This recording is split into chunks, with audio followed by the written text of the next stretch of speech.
Still scrambling. I can get you on that audio, Kristen, because it just started. But I think we got that going. Welcome. It is 4:07 on a fairly nice Tuesday afternoon here in Salt Lake City. A little bit gray. No snow falling, which we're probably all a bit relieved from because it was a little bit tough getting to work the last few days with all of that snow. Kristen's shaking her head. Lots of accidents. It was an absolute mess. But where it's not a mess is up on that great mountain of ours, and there's a ton of snow. Of course, it's never enough, so we'll pray for the next one and hope that it begins above all of our neighborhoods so that we don't have to snowplow the driveways and that we can still jump in 3 feet of powder. Wouldn't that be great, Alan? That'd be awesome. Do you ski? One time. Unbelievable. Well, you know, I never went to the Statue of Liberty until after I had moved to Utah. Are you serious? You lived in New York. I'm serious. And the same is true with Glens Falls. In 1999, Alan, I was not 100% sure I was going to stay in Utah. And I made a road trip back home. And I went up through Wyoming to Yellowstone and up into Montana. Across into South Dakota, the Black Hills, into Wisconsin and around Lake Michigan, which was awesome. Across Michigan, I think we went up into Canada, and then came to Glens Falls, or Niagara Falls. Glens Falls, I'm in Jimmer territory. I'm not there yet. Niagara Falls. You ever been to Niagara Falls, Alan? Never. You gotta go. You know how beautiful Utah is? And you know how many spectacular things there are in Utah? That delicate arch, and you know, I could go on and on and on. Right. Niagara Falls is better than any of it. Better than Arches? Any of it. Wow. It is one of the most amazing things I've ever seen. And the thing that it is about it, Alan, is that it's moving, and its power, and the amount of water flowing over that cliff there it's just unreal. You could sit there for an hour and you're just mesmerized by it. And I'm fascinated by Niagara Falls, and I didn't come in here planning on talking about that today. But my sister went to college up there, my sister Kathy.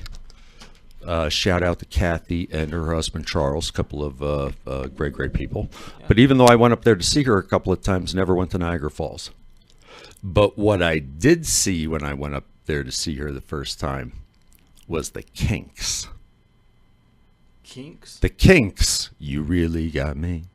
You really got me. Right? The band. That was the first concert I ever went to with my dear sister Kathy.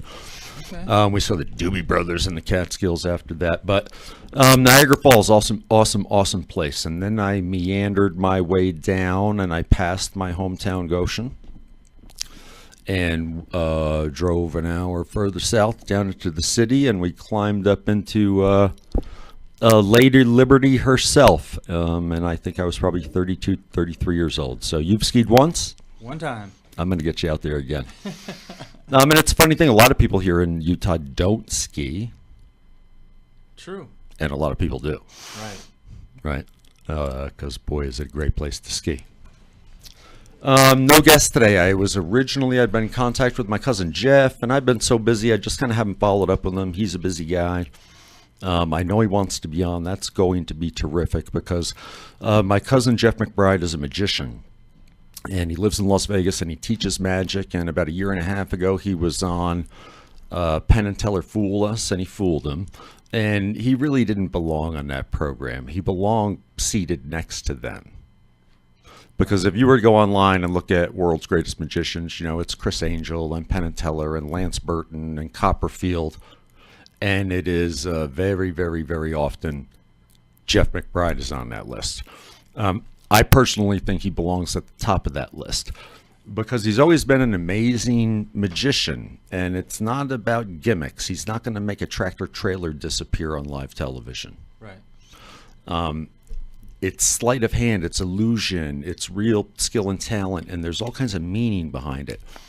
And I posted, excuse me, need a drink of water, on LinkedIn. about Jeff, and he did this amazing routine back in the 80s. I'm not sure if he still does it anymore. I'm not sure if he's physically able to do it anymore because it's a 10 or 12-minute routine, and he's just like sucking wind and breaking sweat at the end of it. But it's amazing, and it's really more like body art performing than what you think of when you think of magic. He's not pulling a rabbit out of a hat, but boy, he's freaking you out. And Jeff's an amazing guy. He's a philosopher. He's a corporate motivator. His wife, Abby, and he live in Vegas. And every year my mother gets a lovely Christmas present from them. And they're thoughtful people. And you and I are going to go to Vegas shortly because Jeff performs. He does a school. He's around the world. You know, he's nowhere he hasn't been. But once a month, you know, and he used to headline at Caesar's Palace. But once a month, he does a show at the Wonderground in Las Vegas. The Jeff McBride Freak Show is what it is. And he's got all kinds of different entertainers there, and who knows what, mind readers and jugglers and magicians. And, you know, my cousin hangs out with some strange people. He lived in down near the railroad tracks in Goshen in the 1990s in an old building that was... it was called the Quarry, and it was a pyramid brick building, one room, out on like a warehouse thing, but it was like a pyramid. And then up in the Catskills, about an hour from there, he had a real pyramid, another pyramid. And we're hanging out with him in the late 80s, early 90s, and he's got a couple of buddies with him, and he introduces us to them. And the one guy's name was the Mind Reader. Okay. And the other guy's name, I wish Andy would call in, this might escape me, but it was like the Tree Hugger or something like that. So you had Jeff McBride, the Mind Reader, and the Tree Hugger. But a really, really unusual man who's lived a really, really unusual life. And he's as real as you and I are. And he's a philosopher, some great stuff. So I'm going to have Jeff on. When he wasn't available, I thought, I'm going to be up on my own today again, Alan.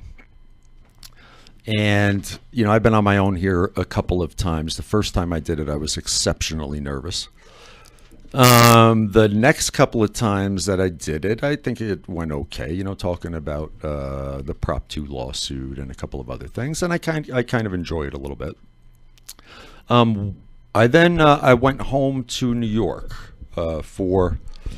the holidays, and I grew up in New York, and mom and dad, now just mom, live in the house that my grandfather built in the 1930s, and my grandfather was the mayor of Goshen, and I have many relatives and friends there. And dad died, what is it, five years ago? You know, I know the date, November 20th. I think I maybe try to black out the year. And I was fortunate enough at that time when he was very, very sick to go back to visit him a number of times that summer. And Alan, I went back and saw every major golf tournament that year with my father. I sat and watched it with him.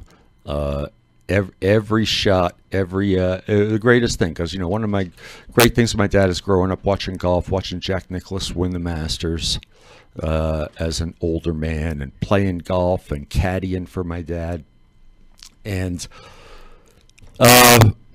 where am I? I'm lost in the thought of my father. Watching the golf tournament. Watching that with my dad. I got back a lot. Got back to Goshen all the time. I've got many friends back in Goshen. I just joined Facebook. They're coming out of the woodwork.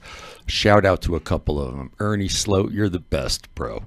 You are just the best guy, and you've got a great story. Ernie was the toughest kid in town, and he always had my back, even though I was the kid that went to the Catholic school, right, and everybody else is at the public school. And now all those kids who are at the public school, you know, they're not picking on me anymore. They're all on Facebook with me, and I love them all. Dave Purcell, Ronnie Berry, Chris, what's his name? The ugly one, Chris Hendricks, and the rest, as well as a few great old teachers that I had. And it's a wonderful, wonderful thing. You know, I avoided Facebook for 10, 12 years. just didn't want to get on it. And then, you know the story. I had the Boy Scouts case with the great Logan Blythe. And I know his dad listens. And hello, Chad, we got to grab lunch. But after I had that bit of publicity, suddenly my LinkedIn page, which was a bit of a joke, had all kinds of people looking at it. So I started with that earlier this year. And then I thought it was against my better judgment to join Facebook. But I was wrong. It's been great to join Facebook. And another great guy I've gotten in touch with is a college buddy of mine who I respect about as much as anybody in this world, and that's Dave Trainer. And my mother's name is Trainer. And we met in college and listened to Grateful Dead, went to Grateful Dead shows, laughed a lot, had a lot of fun, but there was a fundamental difference about us. Okay? Dave didn't give a crap about anyone thought about him. I was just the opposite. I wanted everyone to like me. Yeah. Right?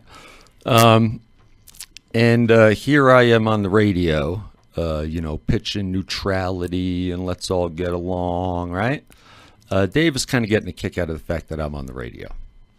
Like that was something. Yeah. Okay? And I got thinking about it. It just kind of suits me a little bit because I do like attention. Yeah. That okay? That's fine. I like to talk too. Dave doesn't like attention. So what did Dave do with his life? Dave moved to Southeast Asia, where he teaches English. Okay. And I'm sure he's affecting the lives of many, many people because he's a great, great guy. I always claimed he was from Canada, but I never believed him. He was from the U.S., but he's that kind of guy. He was a little bit embarrassed by the United States, I think. The materialism, this guy was kind of real, He wasn't going to drive the BMW that the other kids had. Even if he could, he wouldn't. Right? Because Dave was real. And I was always intimidated by Dave. Because he was just so real. And there I was. I want to pop in and have everybody like me. I'm going to put words in his mouth now, but Dave reached out to me and he's kind of like, wow, you're on TV doing that, or you're on the radio doing this and that. And in a funny way, he's kind of admiring me now, right? That I'm on. So I got Dave Trainer's approval and we've been great buddies, right? But he's the kind of guy that, he's just such a principled guy. And if I'm not exactly what he thinks is right, he's going to be a little bit about it. So now we're both a bit more grown up. We were kids. In fact, the first question I ever asked him, he said, hey, I'm Dave. I'm from Canada. I said, I'm Ted. I love Rush. And Dave said, I hate Rush. A few weeks ago, Dave told me that wasn't true. And he made me suffer for 34 years thinking he didn't like Rush. Well, you know what, Alan? I never doubted that I did. Are slick as ice this winter. Cut the roof. Welcome back to Talk with Ted. It is 4:24 on a nice, a little cold. I think maybe a little warmer than yesterday. A little brutal cold, but on a nice afternoon here in Salt Lake City, Utah. And I'm rambling on. We just took a little break. I had to ask Alan, what the heck did I just finish up with? Because I had a little bit of an intro and that wasn't it. But in a few minutes, I'm going to have a guest on. I'm going to have a surprise guest call onto the private line. A woman who means more to me than anyone, equal to her sister, and that's my Aunt Kay. Alan's gonna put her on hold for a couple minutes, Alan.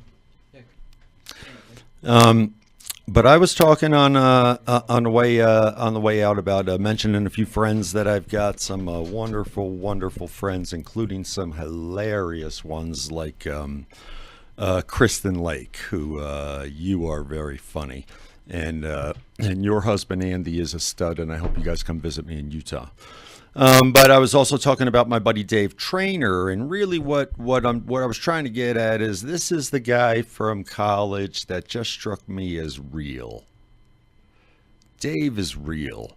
And in that sense, he really doesn't care what anybody else thinks about him. I kid him that it's to a fault, and he oughta, because he'd be a better person if he did. But that's tongue in cheek, because Dave is just a solid guy. And when I think about sort of a real person, I think of Dave. And Dave told me he didn't like Rush when we were freshmen in the fall of 1985, and everybody was into the Grateful Dead and all these hippies, and of course, I was the rural kid from the Rust Belt, listening to the heavy metal, and I wasn't the preppy kid growing up. Neither was Dave. He was the deadhead then. But Dave was always real, and Dave and I connected because of our similarly spelled last name. And his name is not Dave McBride. It's my mother's last name. It's her maiden name. And I've talked about Grandpa Trainer before. He came to the United States in 1929, and just for a little hesitation, one of our callers a couple of weeks ago said something about, the economy was better then, back when our ancestors came. And so I want you to give that a little thought. My grandfather came to New York City in 1929, and it was better than where he was coming from, because there was a depression where he lived as well. And that depression was that part of the earth that wasn't growing any food. Okay. And so my grandfather got on a boat to come over here to help feed his family in Ireland as well as himself. He fell in love with a housekeeper who had similarly come to America from Ireland right about the same time. And so I've got two groups of relatives back in Ireland, both Grandpa Trainer and Grandma Diamond. And we've gone back over the years. My family, we had an epic trip when we were 4 years old, and my grandfather, it was his first trip back. And that was an experience. And then a number of years ago, we've gone, and I've had guests here in Utah. Shout out to my cousin Gavin Blewett, who's a lawyer in Dublin. His father in Galway is a retired doctor. Shout out to Des. And it's amazing to have relatives from across the pond. It's interesting too. You go to the airport in Ireland, and on the wall, it's all about JFK. And it's all about how the British stole their food for hundreds of years. Really? Yeah. Yep. And so, there's a little mentality in Ireland similar to what there is here in Utah. There's an insecurity in Ireland. And one of my great cousins owns this most amazing estate, a rock house, which is what I want, a stone house. And beautiful driveway with the most amazing tree you've ever seen in your life. I can't even describe it in the front. Well, then he's got lots of property, a barn for horses, and above the barn, in classic Irish style, is a full bar. Full bar, like out of one up in Park City. What's the big one in Park City there on Main Street there? In any event, full bar. Beautiful, right? Beautiful, beautiful property. So he takes walking us around. He says, Ted, I got to show you something. I said, okay. And we go cutting through the brush and the woods deep into the backyard. And there's a name for it. I forget what it's called. I call it a cave in the ground to hide from the Vikings. Because that's what it was. Okay. And they're scattered all over Ireland. And they're little, I don't know if you'd want to call them kind of like a pillbox, but it's a place to hide. A bunker? Kind of a bunker. They have a particular name for it, which is the only way, but you got the picture, right? And he described for me, I forget all the details about how, I know he talked about the Vikings, but I think maybe even also the British, and I don't want to make up my history here, but my point is, You got this beautiful house, a barn, this incredible, and a place to hide deep in the backyard in case it gets raided by somebody from afar. Okay. Wow. Right? Right. That's crazy stuff. Now I'm off topic again. Back to trainer, okay? There's two ways to spell trainer. T-R-E-A-N-O-R, or T-R-A-Y-N-O-R, okay? And so if it's spelled the E-A-N-O-R, obviously you're related to me. And it's just kind of like one of those peculiar things. It's the right spelling. Sort of like you with Anderson with the E-N or the O-N. Ian. Right. I know you're Ian. I've been spelling it O-N for 20 years, but I've got myself straight, I think. Okay, so Dave Trainer. Great guy. And he's just real Dave Trainer, okay? And I know where he gets it from. He inherited part of it. And now I'd like you to, Alan, tap the phone, and I'm going to bring in Sister Kathleen Trainer. Is she with us? She's here. Tap her in. Can she hear me, by the way? I think she can hear you now, yeah. What I've been saying? Yeah. Probably not. I heard you. Oh, you heard me. I think you always hear me, Aunt Kay. That's why I always try to be good. It doesn't always work. How are you? I'm fine. We're having a kind of snow ice day, so things are quiet. You know this won't be any secret, Aunt Kay, but that's why I moved away from there. I like the snow, but I don't like the sound of that ice. Right? I don't blame you. Kay, you are the most humble person I've ever met. Well, thank you, Ted.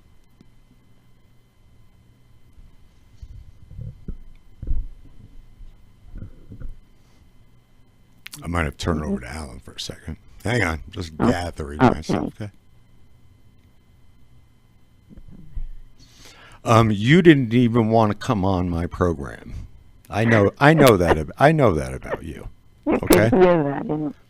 So I didn't talk to you today, but I sent you a text last night. I'm going to try to loosen you up here, Kay. I did it with Morgan Ann. Yes. You speak to thousands of people all the time, needy people, and provide them with what they need. So you just relax for a minute, Aunt Kay. This is about you instead of everybody. Yeah. Instead of you taking care of everybody else. Tell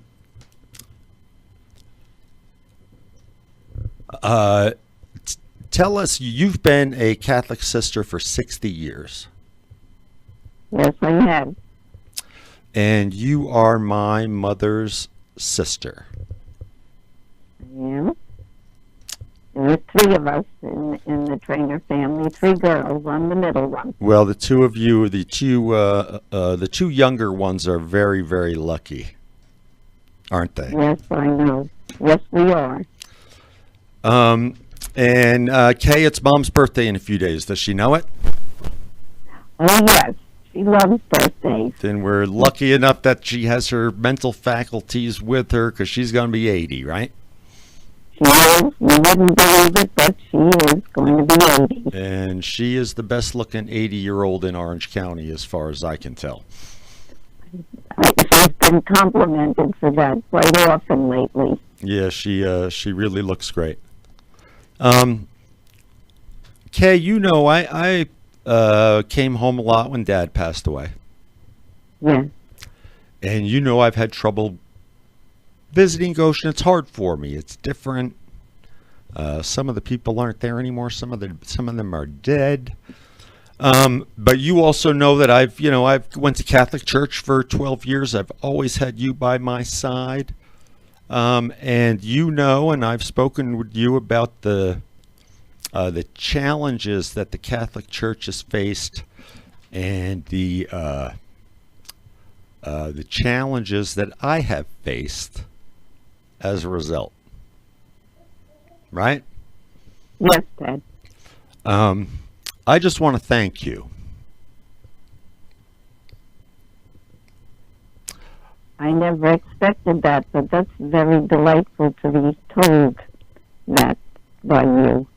because you're very special to me, Ted. Thank you. That's not why I had you on. I had you on to tell you thank you publicly for the world to hear me, because you don't get enough of it. No. You're most gracious to say that, Ted. Now let's lighten it up a little bit, because I know for a fact that I'm the funniest nephew you have. Okay. Right? Yes. Because there are no other nephews, right, Kay? Right, I'm catching you now. Gotcha, I got you. You had to think for a second. Did you think you had another one, Aunt Kay? There's only one. There's only one Teddy, Aunt Kay. Come on. There's only one Ted. You're right. You all know that. Kay, first, I've spoken about Grandpa Trainer a little bit. Just tell a quick story for your sisters, especially your sister Anne, who's about to celebrate. Tell us something about how Grandma and Grandpa came over here and how they met. Actually, You cut me off, Alan. Alan, she's not on. She got kicked off the phone. Oh, okay. Aunt Kay, you got to call back. That just freaked me out. She has the number? Yeah. Okay. Good. Give me time to catch myself. And now maybe I can say it without her on here. She's the most amazing person in the world. I tell people that I have an aunt that's a Catholic nun, and sometimes they could think, oh, my goodness, that's got to be weird when you go in there and there's all that judgment. She's never judged me once. She's never preached to me once. She's never tried to persuade me in what I believe in or don't believe in once. But you know what she's been? Always there for me. You know who else she's been there for? Who? Thousands and thousands and thousands of people. And so, we live in this world where everyone's chasing these material things. The Catholic Church is under all kinds of heat, for things. And a lot of people are sort of, taking part of that sort of blame, even when perhaps they didn't have anything to do with it. Now that I can hear Professor Giora now. Wait a minute, McBride. You were talking about the complicit liability in the institution, and that's true, but that doesn't mean it reaches every individual in that institution. And I've said for weeks here, okay, I told you to keep your phone charged. You're like your nephew. Can you read the number to her, Alan? Yeah. What's 801-254-1640. Or text it to her. She probably had something better to do, just hung up on me. That's like Aunt Kay. Is it? Yeah, blow me off, No, She probably wanted to go bowling or something. I'll call her back. Yeah, call her back from the landline. What was I saying? I'm all too much going through my head, too much emotions today. But Aunt Kay's always been there, and she has been a teacher. She's been a principal. She was a principal at a parochial school in New York City. The name escapes me now, but if anyone knows where Lou Alcindor went to grammar school, my Aunt Kay was the principal of that school, and we get it back on. I'll tell her what it is. Powell Memorial, maybe? Is that? And Kay was the principal down there in northern Manhattan, or maybe in the Bronx. Well, one day, Aunt Kay, is she with me? Yep. Kay, are you with me? I'm with you. I'm in the middle of a story. What's the name of the grammar school that Kareem Abdul-Jabbar went to? That was St. Jude's on 204th Street in Upper Manhattan. Okay, so I said Powell Memorial. That's a high school, right? Yes, that's where he went after St. Jude's Elementary. Oh, he went there? No wonder I had that Yes. name in my head. Okay. Kay, Yes. what year were you the principal at St. Jude's? I was there in, 86, around 1986 I was there. I went back and forth for a while. And then when the principal resigned, I I knew how much these young, wonderful city kids needed an education, more than I had ever realized before, even though I was a teacher and principal for so long. Okay, I'm going to cut you that. off right there. You recognize these kids need an education. I've got a commercial, Aunt Kay. Will you please stay on? Can I pray that you stay on for another segment, or do I have to beg you? Well, I'll stay on. All I have to do is ask. All I have to do is ask. Isn't that right, Aunt Kay? That's right. We'll be right back with you.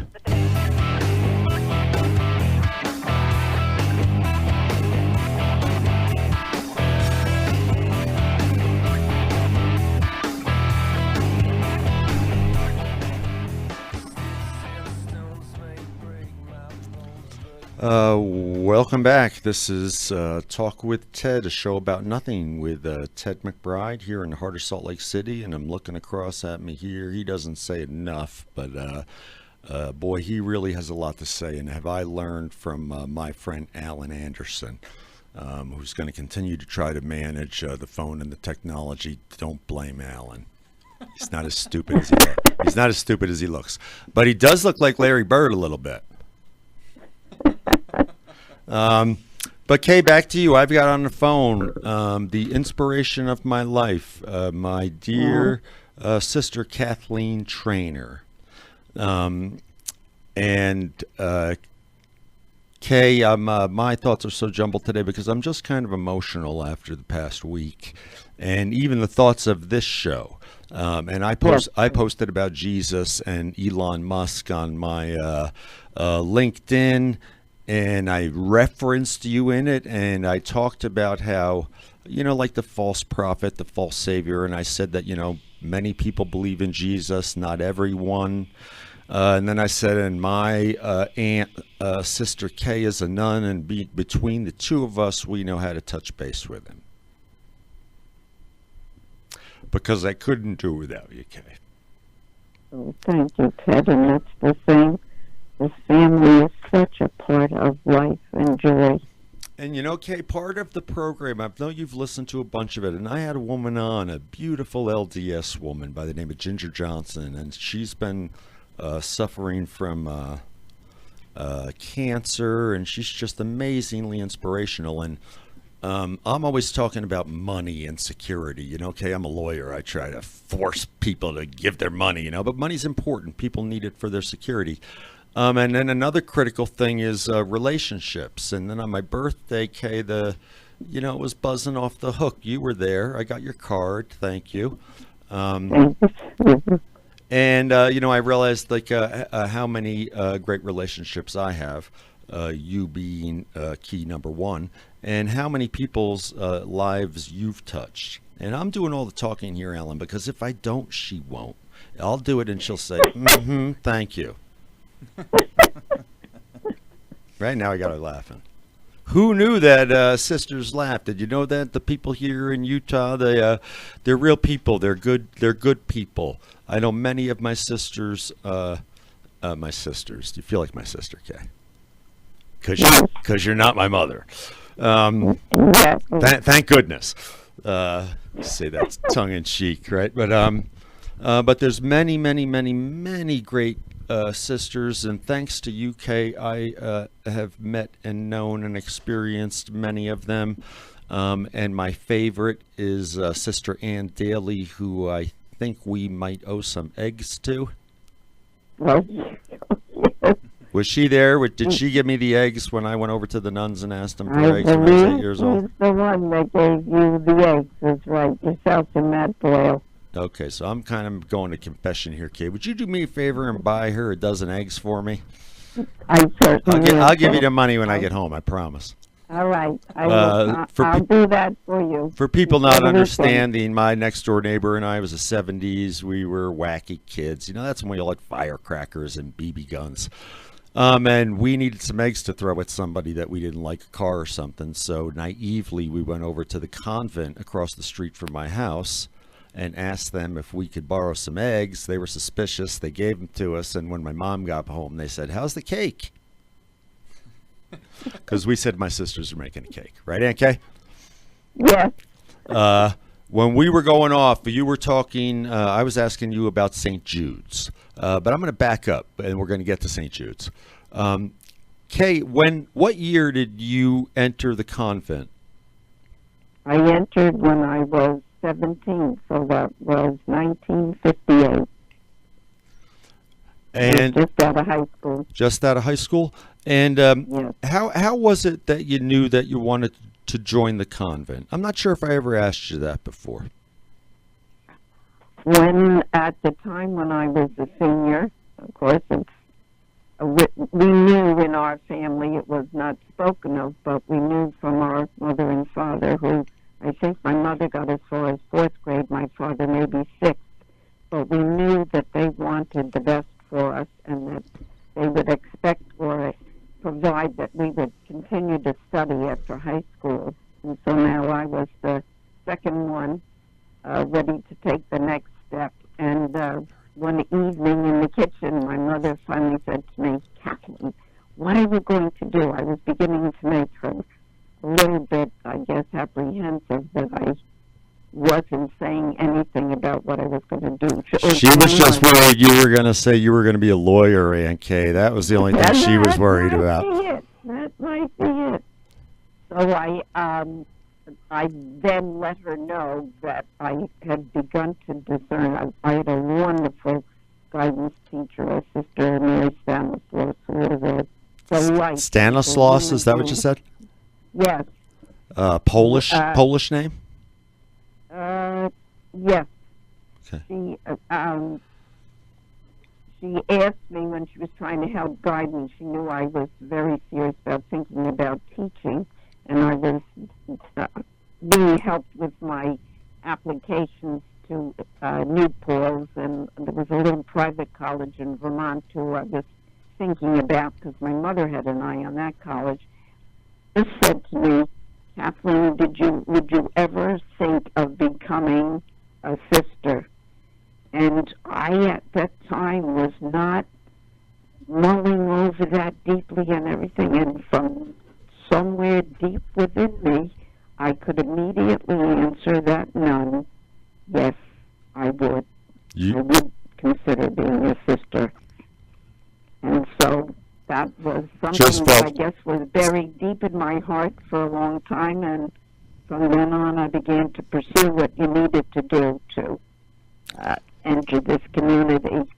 Now, Kay, a lot of people, I know a lot of lawyers, you go to law school, you do it for a while, you look back. I'm going to put you on the spot here because I'm pretty sure I know the answer, right? It's the old, you never ask a question you don't know the answer to. Well, I don't know the answer, but I'm pretty confident. Yes. Kay, you celebrated 60 years as a presentation sister a few weeks ago, yes. right? Or a few months ago? Yes. Who showed up to honor you? My beautiful family did. Well, that's good. That's a good first answer. But who else, among the church leaders? My own parish where I work in, they included me in the dedication of a new parish center, and I was told just quietly before we did it that I would be asked to renew my vows at the celebration, at the evening prayer, and it was our Cardinal Dolan that was invited to bless the building and to witness my renewal of vows. So, yeah, it was rather extraordinary. Okay, now I love that. I said, who special showed up to say that? Your answer was your family. Yes. Kay, I missed that. You know that. I know, but Kay, you were there in spirit. I know. No, you know what, Kay? I'm celebrating it with you right now, with a lot more people listening. Oh my goodness! Because you deserve a statue. So they built a building for you and named it after you. Is that what you're telling me? Not exactly. Well, they should celebrate. They should. So, Kay, where did you then go to study to become a sister? We actually had our own junior college here in Newburgh, So we did quite a bit of our undergraduate work right there. And Newburgh is on the Hudson River, about an hour north of New York City, just 20 miles or so north of West Point, right? Yes.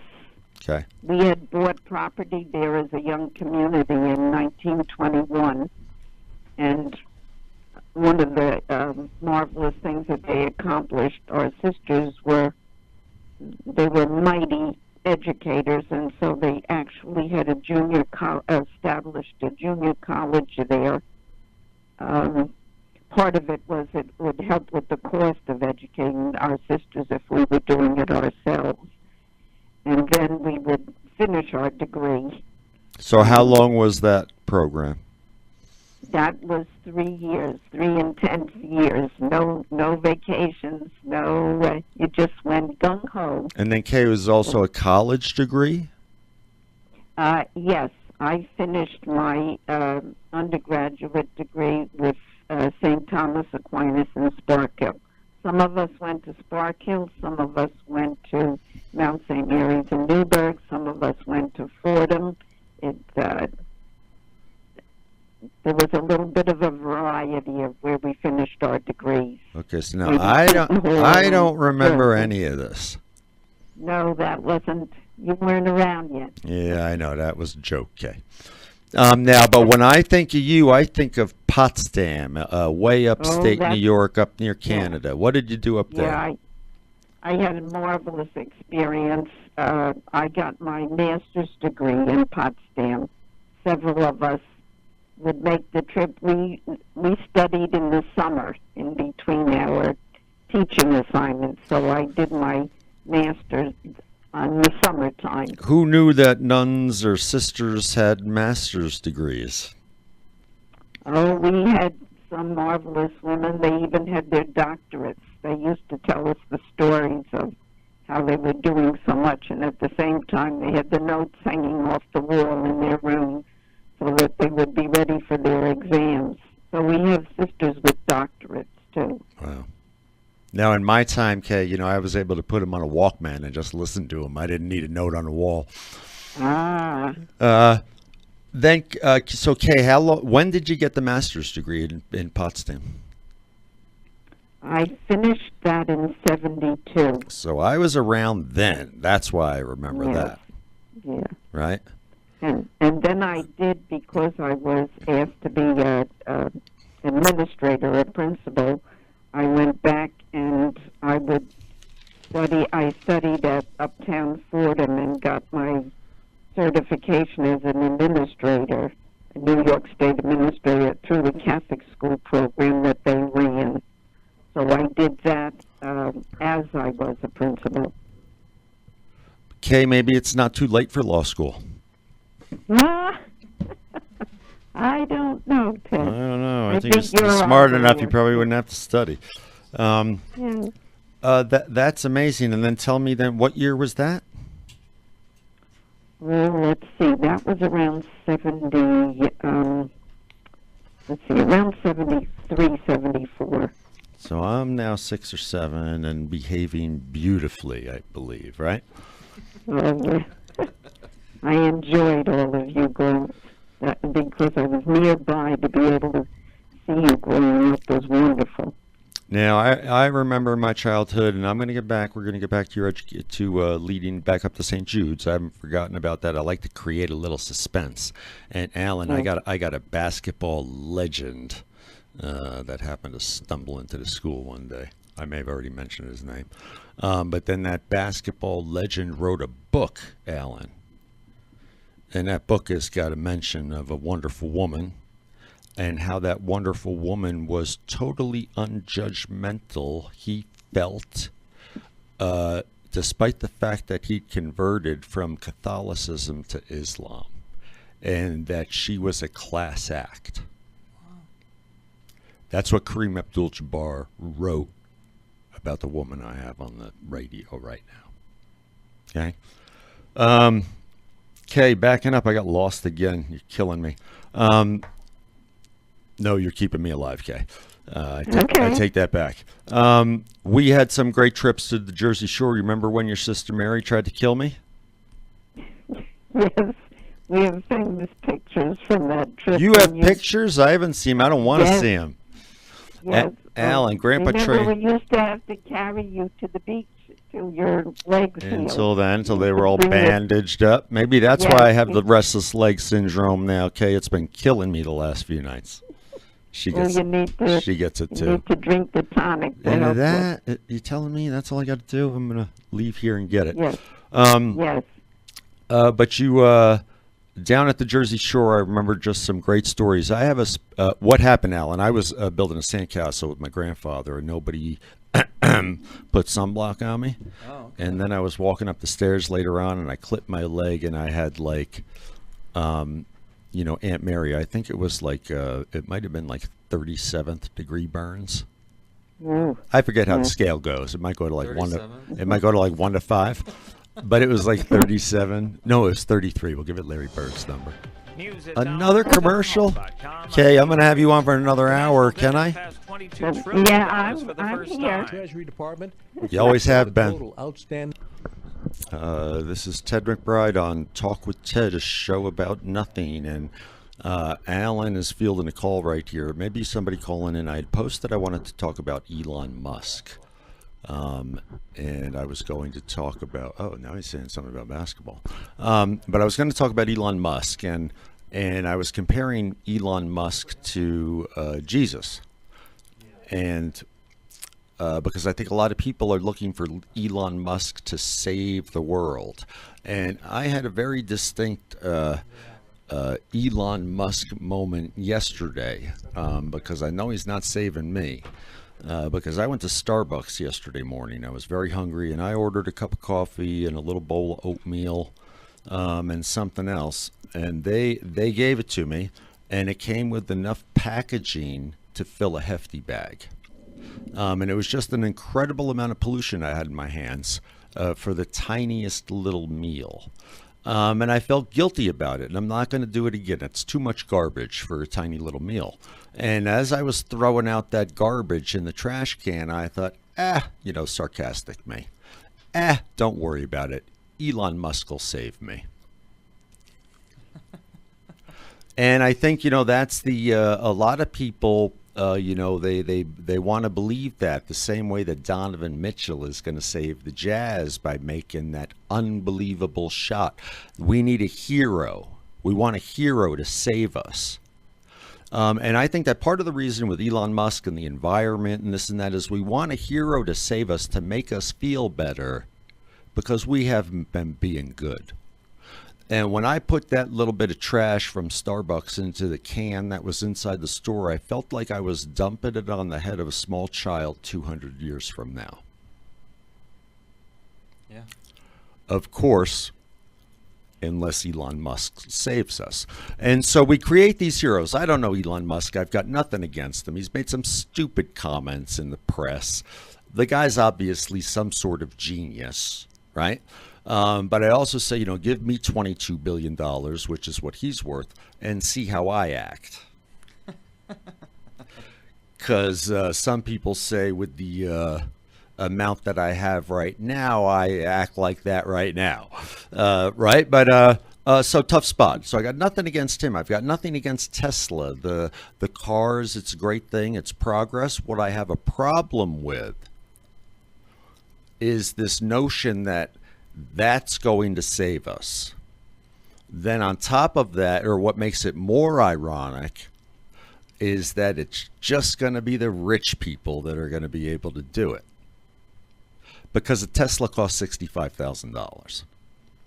And a couple of years ago, he said he was going to have one for $35,000, the man of the people, the car of the people. You know who else had a car of the people? Hitler. It's called the Volkswagen Bug. People mover. Yep. And so it got me thinking, I think there's real danger in that, in saying that, that somebody's so great. And again, whether it's Donovan Mitchell, I joke that Larry Bird is God, right? But we can't look to be bailed out by the Savior. We need assistance from the Savior, not the human one, not the Elon Musk type, to save us. And as I was writing this LinkedIn post last night, I wrote a line. I didn't know what it meant until after I got back out of it, because I've been questioning my faith with that, with what's happened to the Catholic Church. And I wrote a thing about how I'd love to have Jesus on the program, and I'm comparing him to, like, Elon Musk isn't going to save us. Elon Musk isn't going to save humanity. He might save himself if he succeeds in building that little rocket ship to Mars. And all I can say is that I hope he brings a woman. Because if he gets there all alone, he's not going to be saving humanity after all. But we've got to be careful about, and I think part of that is it makes us feel good. And then take into the fact that the government subsidizes him to an incredible degree. Now, there's good reason to do that, to come up with the alternative energy. The guy's an amazing engineer. It's important for advancement. Don't take me wrong. But that can't give us, the rest of us, an excuse to be complacent, right? And maybe if you really want to save the world or reduce your carbon footprint, I'm going to use this a little tongue-in-cheek to attack my own neighborhood, because I am one of the people that live in Park City. Okay? A little bit of me here. And I drive a Dodge Charger, a gas guzzler. And I do it a little bit in part because I don't think it matters, the Tesla or the Charger. Okay? But if you really want to save, don't buy a Tesla. Move closer to where you work and buy a bicycle. That's a good point. Because that'd do it. And then you wouldn't have to worry about Elon Musk. You could worry about the guys, that own Trek or whatever, right? The bike companies.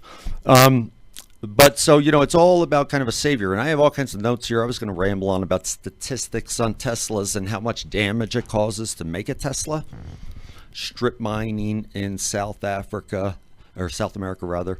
But there's precious minerals, and only so much of them, that it takes to generate those batteries. And it takes an incredible amount of water, and then to pollute that water to make those batteries in poor places. Right. So if you're driving a Tesla and you think you're saving the world, that's fine. But I'll tell you what also you're doing. You're hurting the water quality of people that live near those places where those mines are. A little different note, I read something about how now the oil companies are going to buy up all of those precious mines and such. But so there's always more to it. Great project, but don't think you're kidding anybody driving a Tesla. You're not. And if you, like I said, move closer to work, walk, drive a bike, and we all should be doing that. And that's just not going to happen. But speaking of saviors, I've got my personal one on the phone. I've got a few of them, but I've got one personal one on the phone. Kay, are you still with us? I'm still with you. Good. I'm glad you can hear us now. I'm jumping all over the place, and people I know I can hear them in their minds like, he never let her answer that question about Grandma and Grandpa, how they met. So I'm going to throw that one back out to you. Tell us a little story about Grandma and Grandpa in New York City in the 30s. Just give us a little piece of their life. I believe that on their day off, they would meet at this boarding house, the Kellys, this wonderful family that had so many greenhorns, as they called them, and who made their way by being part of this wonderful family. In fact, even when they moved from an area lower in New York up to 165th Street, I believe all the residents moved with them. And they worked hard. Bunch of Catholics, Kay? Bunch of Irish Catholics? Yes, they were.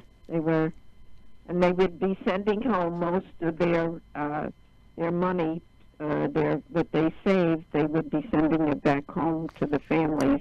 Okay, is that why they came here in part, or exclusively, or? I think they came here because they could not find work and they had such poverty. And they had wonderful stories. What did they say? They used to say the streets of New York were lined with gold. They had passed these wonderful ideas. They're not anymore, Kay, but they are out here in Utah. Yeah. Well, I love coming on my trips to Utah. There's nothing like the beauty of the country. Yeah, you've been here probably, 15 times? I've been quite a few times, but I look forward to it every time. Of course, the wedding way back when we went to the Grand Canyon, right? Yes. Do you remember how my sister Debbie got those directions all mixed up, and we ended up at the North Rim and not the South Rim? The other rim, right? Yeah, boy did she mess that up. Yeah. She blames me, but I don't think it was my fault. You don't remember that, Kay? Yeah, it was wonderful. Whatever rim we were on, the whole thing was just a wonderful. You're being kind, Kay. Yeah. It was my fault. We weren't at the other side, so you got to come back out. We'll go down to Arizona, go on the other side. Very good. I also had asked you, and then neglected, that question that I don't think I know the answer to. You explained here a little bit ago how, toward the end of high school, figuring out what to do with yourself, and that great-grandma Trainer had mentioned, what about the convent, and you described a truth rising up within you. That may not have been exactly how you said it, Kay, but that's how I see it. What was such a blessing for me is that the family supported me 100%. I never had that as an extra challenge to convince my family that I would be able to do it, or that they would agree this was a good path in life. So, but now, Kay, didn't Grandma Trainer consider entering the convent? She may have. She may have briefly. My sisters may know that story better than I do. Well, I'll tell you what happened. You know what happened? Willie came along, swept her off her feet. Right. Right? That's the same with your mother and my sister Mary. They also discerned it briefly, but they were swept off their feet too by Ed and Peter. Well, I think they. I think the convent won there, Kay, and church, because you are just the best. It's really hard to describe. Do you remember our great trip to Lake George when I was a kid? Oh, yes, I do. With Mary and Pete and Matt Boyle? Yes. Do you remember what you learned to do the first time so that you could try to get us there safely? Yes, because I had not driven a shift car for probably from the time I had entered until that year. So I remember when we had to stop for gas, I had to be careful because I was having trouble putting it in reverse too. Now, go ahead. You and Matt were very kind to me. You were probably hysterical, and I knew you had your earphones on, listening to music. I could tell you. I could still tell you I still recall the songs when they come on, Kay. But I want to share that great memory, and that sisters are normal people too, and boy, do we have fun together. And can I tell you, Alan, all the meals I've ever had with her, she'll lead the prayer occasionally when we ask her, but she never insists on it. Wow. That's my Aunt Kay. Mm-hmm.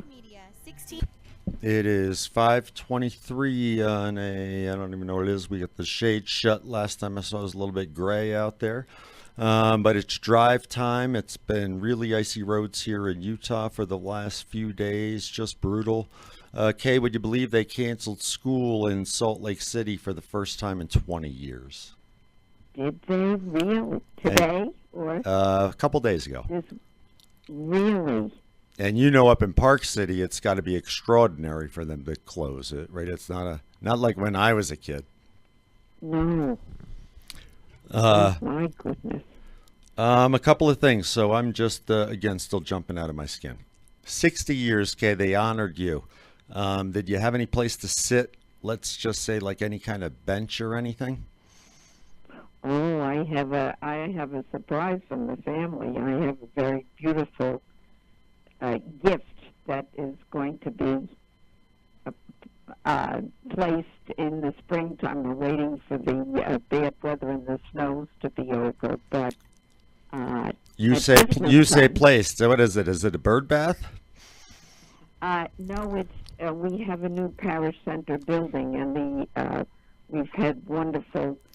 The grounds have been spruced up, and there's a lovely area where this bench is going to be placed, and it has a beautiful plaque that the family gave me at Christmas time, which was quite a shock because I was not thinking of my anniversary, or I was just delighted to be with all of you for a beautiful time of year, beautiful holiday.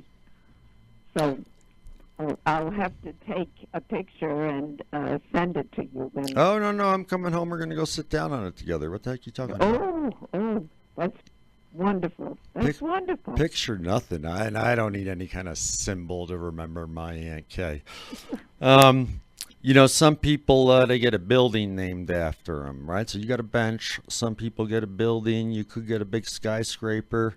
There are some cities named after people. You deserve at least a country, Kay. It ought to be the United States of Aunt Kay. It'd be a better place if it were named that. Kay, have you ever doubted your decision that you made 60 years ago?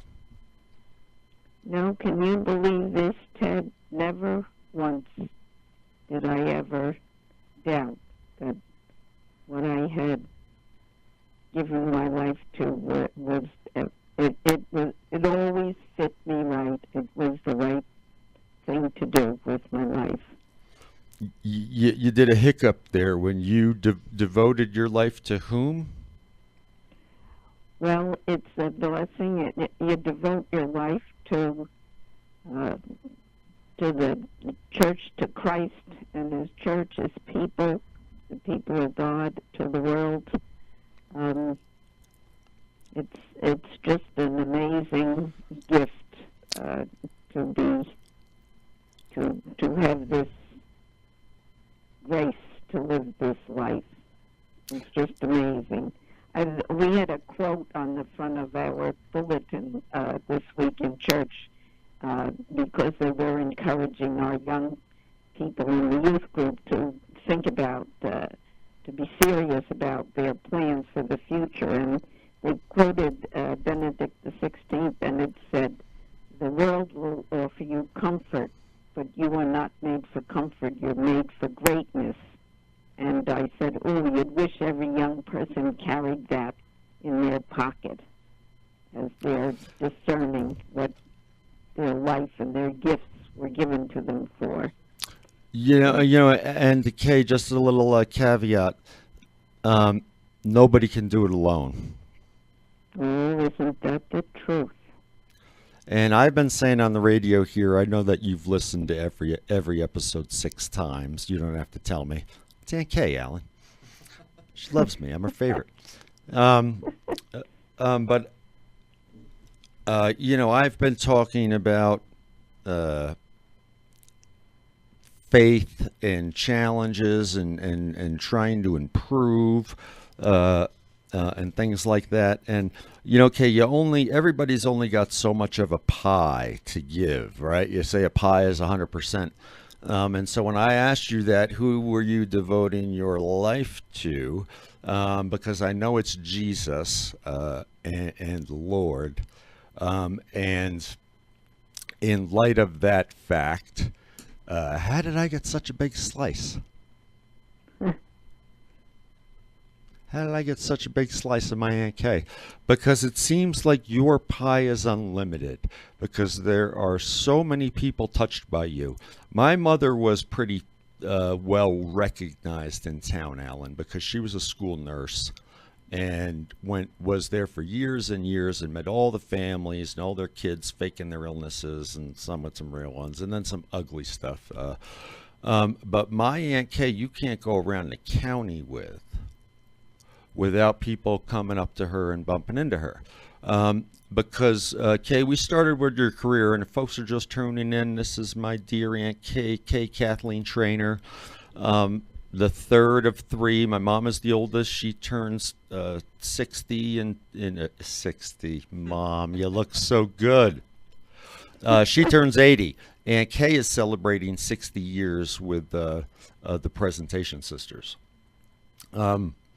And so, Kay, we talked about, where you did your original schooling, and then you got your master's degree up at Potsdam, up in northern New York, up on Lake Champlain, I guess.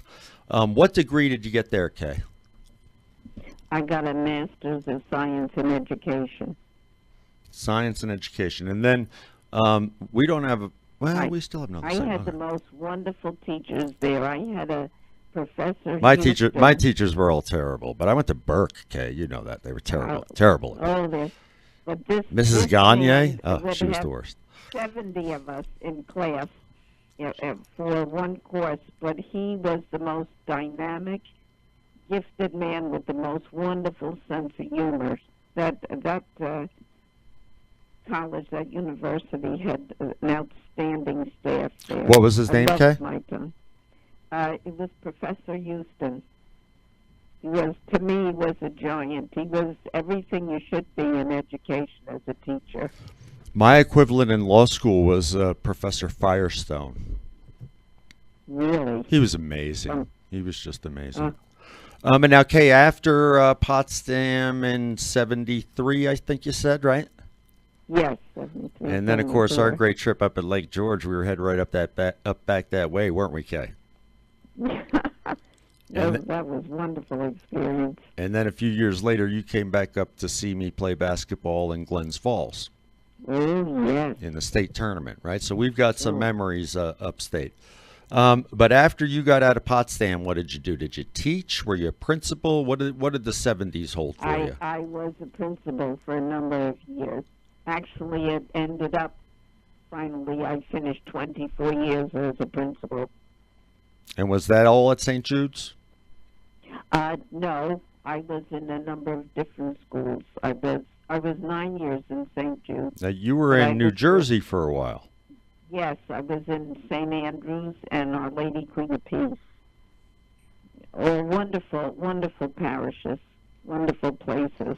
Do you still have friends and people you keep in contact down there? Oh, I do. I have people at Christmas time that I exchange a card with, teachers that I worked with 30 or 40 years ago.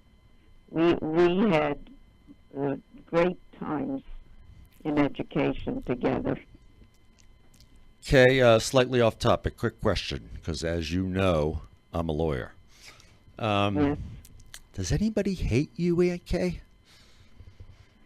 Well, I'm sure there are people who I'm sure, have their impatience. I'm sure there's not. Okay, so everybody lies to themselves. You just lied to yourself. You're really just, you can't be hated. You touch too many people, and that's what I'm talking about. You go around and people jump out of the woodwork. Sister Kathleen. Kay, I want to jump ahead a little bit. What were you doing at St. Jude's on 200 and whatever street you told us? Actually, when I first went there, I went back to teach. I was concerned that after being in charge for so long, you might not be seeing things the way you should. You may not have the vision of what a teacher had to have. You should have given yourself a promotion, Kay. So I went Could back see it from that perspective. So you went back to teaching? Yes, I went back to teaching for 3 years. And then the principal resigned, so I thought there was a reason I was there when that position opened up. And I took 2 weeks to pray and discern about it, and I went back in and applied for the position. So I was then principal there. What year was that? Principal. I believe it was maybe 1985. One of the biggest challenges, because of our finances were always tight, was to find quality people to even interview to bring into the system to teach. And we had a marvelous Brother Shields, in the downtown office from the New York Archdiocese, and he actually went to different countries, to the colleges, to talk to young people, to encourage them to come to New York to teach. So we had people from Canada, we had them from Ireland, we had them from the Philippines, and they were amazing because they had to learn to live in New York City and to manage the inner city child. So you never had to learn to live in New York City, Kay. You learned how to survive in New York City. Survive. So it was never a dull moment. It was a most wonderful time to be there. Okay, now I'm going to cut you off again, okay? Because I'm trying to talk about you, and all you want to do is talk about how great everybody else is that you've been in touch with. What did you teach when you got to St. Jude's? I had a homeroom 8th grade, and I did the English, and I'm trying to remember back now what I did, because we taught 7th and 8th grade, and my partner did, I believe, the math and science, and I did the language arts more. How did you enjoy that compared to the administration, being the boss, so to speak? Oh, I always loved the teaching, but when I was the boss, I could make sure that one thing that was good about that, I could be sure that the teachers had the backing, had the tools, had the whatever you needed to do to be the greatest you could be with your kids. So I learned to love the administration because it could free and raise up teachers to be their best. Good answer, and of course, that's probably that's where you belong. Yeah, and to watch 500 to 600 inner city kids grow and learn, and it was most unforgettable time. Now, Kate, a lot of people don't know New York City. Where were you? You were on 202nd Street or 205th? 204th, between 9th and 10th. We were just up along the Harlem River. Is that in the Bronx? It's the very northern part of Manhattan. Above Harlem.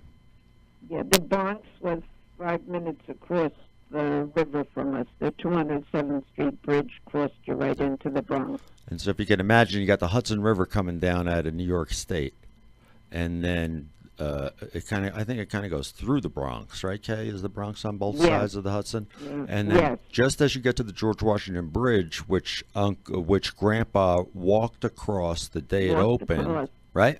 Yes. I can't drive across it without thinking of him. Was it 1929? It's probably when you just got here. I believe that's about, yes.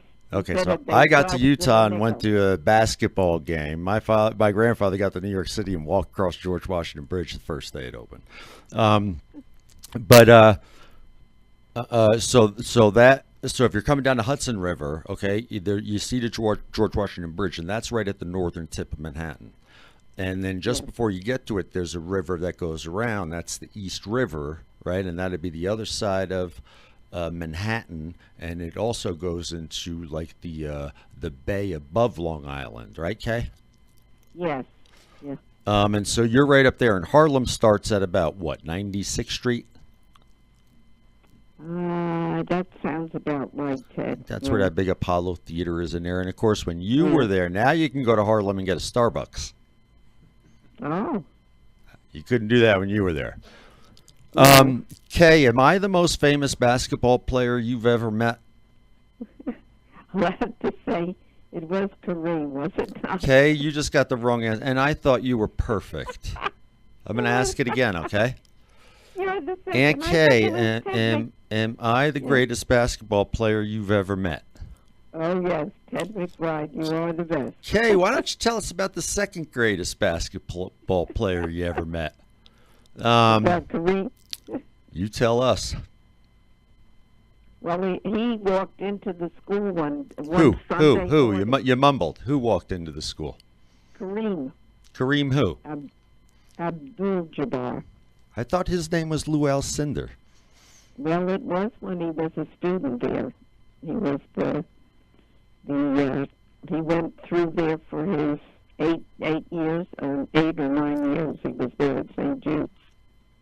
And so he showed up one day. Did you know he was coming? One Sunday morning, but you know what? I never realized until I came home and you and I visited. Then I got the whole sense of how famous. I knew he played basketball. Okay, you've never known how great I am either, so that doesn't surprise me. You see, it takes me time. It takes. You really didn't know who he was? I knew he was. He had graduated from there because the sisters were always proud of him. And you'll have to know he walked in, you couldn't miss who he was. So he ducked in the front door, and I'm going to cut you off right there, okay? We got Kareem ducking in the front door, and we're going to a commercial break. Okay, we got one more segment. Right. And to keep people interested, we're going to talk about Kareem Abdul-Jabbar. Oh, and hey, Kay, do you know Lou Carnesecca, the old great St. John's coach? Oh, yes. Ah, you know Lou. We're going to talk about that, too. Owner, you make every dollar count. Yeah, Kay, hang on. We'll be right back. Go. Welcome back to Talk with Ted. It is 5:44 on February 12th. Just 4 days before another birthday. That's my mother's birthday. And I've got my mother's sister, Sister Kathleen Trainor, spelled Treanor, right, Kay? We don't want to be confused with the other ones. Oh, very good. I was thinking about you last night, the last few nights actually. I wasn't too happy about it because you put a thought in my head that I can't get rid of.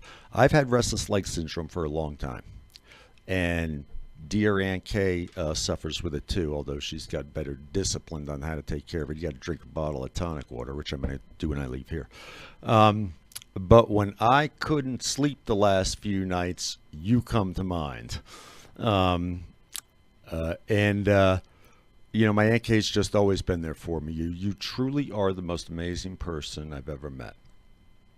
And I just want to thank you again.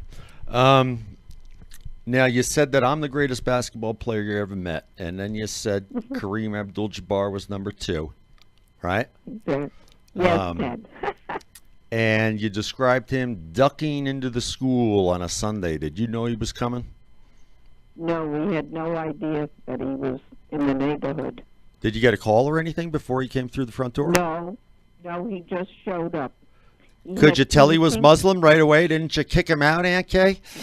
Get out of this building.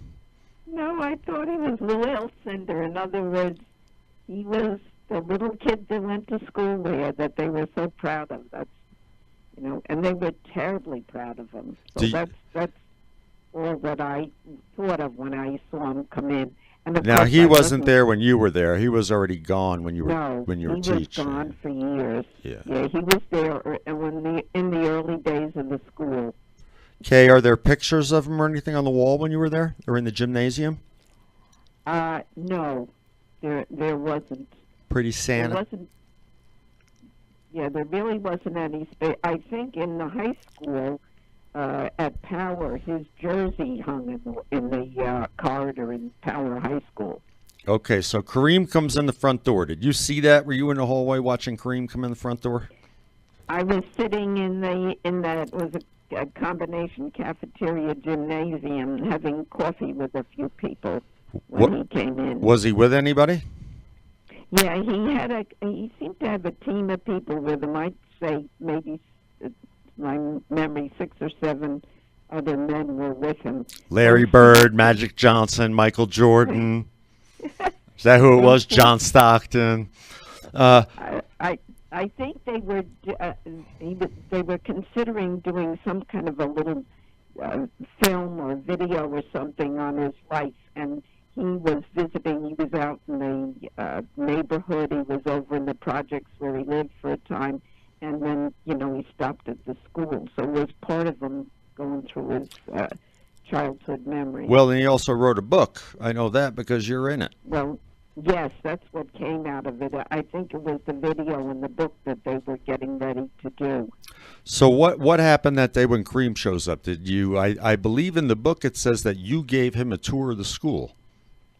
I did, because I knew he was so content to be there, and maybe he was surprised there was anyone in the building on a Sunday. And so I asked him, would he like to go, would he like to go upstairs? I opened up the gates. Then we went into the office, even where he remembered the wonderful woman who was there she was the secretary there for 35 years, Dorothy Johnson. And then he was curious. He wanted to know about what he did as a student. So I said to him, the record cards are here. Dunked. So I went back and dug out his, I think his record was there from the 50s, his yellow record card. And of course, I hadn't looked at it before, and it was amazing to see. He was quite a good student. Well, he's brilliant. Do you know what he does now, Kay? He's writing books. Oh, he writes, and he's a philosopher, and he speaks to people, and helps heal relations with people. He's greater than that basketball player guy that nobody ever scored any more points than. Okay. How long was he with you? He was there maybe almost an hour. We went up to the top floor, and he sat down in a desk that he thought was about where he was in the 7th or 8th grade, and he reminisced a little bit more. And then they had plans then to go outside. And hang on. Before they go outside, I got a quick question for you. When he got up out of that chair or tried to out of that desk, did you hit him with a ruler? No, but you know what I remember he did? He thought that's what you nuns did. So they say. I never saw anyone hit with a ruler or used it, but anyway. So they say. Some of those good stories. But you know what he went down and did for us? Maybe I asked him, because now how do you explain to everybody that he was there? He got a milk carton and stood on it down in the downstairs. And we got him a magic marker, and he signed the backboard that was there, so that we could that they would believe us the next day that he had been there. If I had been there, I'd have asked them I'd have taken off my shirt and asked him to tattoo my back with his signature. What an amazing experience, Kay. Did he talk to you at all about the fact that he'd converted to Islam? No, he did not, Ted. Not a word. No, he did all his reminiscing. That was most important to him, to share what he remembered of growing up and being a child there, and what his memories were. Wonderful that you were able to share that with him just by fate being in the school instead of somewhere else working for somebody else's soul, that you were there for his that day. That's true. Kay, years ago when I was in college, you gave me a book for Christmas. It was all wrapped up. Do you remember that book? Oh, I'm trying to see. Did I give you Kareem's book? Oh, you did give me. See, this woman can't remember what she gives because she's given so much. Right. It's like me with what I take. And Kay, that book, I think it's downstairs in Mom's basement, so we can break it out next week. Do you remember what he said about you? I probably do, because I was. You don't have to quote it. Give us the essence. Kay, you never tout your own horn. I'm making you. Tell me what Kareem Abdul-Jabbar said about you. I think he said I was a class lady. Was that what he said? Class lady. Yep. Why? Yeah. Why? Well, I suppose I welcomed him so, but see, it was a joy to welcome someone that we always had the most wonderful relationships with the children that you teach.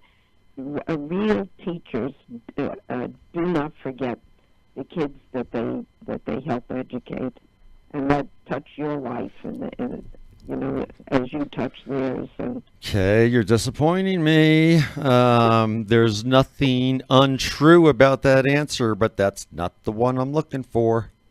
Kay, why did he have such great respect for you in that 1 hour that you spent with him? Well, I believe because I just accepted him for the marvelous human being that he is. I wasn't looking at how he believed or because he was going, I'm sure, back to his own roots and all his journey. So I didn't think about that. I thought about, this wonderful young person that was in here to look back on part of their childhood that was very precious to him. And his family was very close to our sisters, and they were very good friends with his family. I knew some of those stories briefly from the sisters in my community. So I suppose that's what came out of me, too. That's what you suppose. So I'm going to tell you that I know a little more in particular than that one you just described. And one of the things that just didn't come out of your mouth, Kay, was either the term Catholic or Islam. And instead you said something about how he believed. So you knew when that giant hero walked through that front door, or you learned shortly thereafter that he was no longer Catholic. Well, I knew that he had changed his name and had a conversion. Yes, I knew that from probably having read about it more than once. Okay, and so now I'm not going to push you anymore, Kay, because I know how uncomfortable it is for you to say good things about yourself.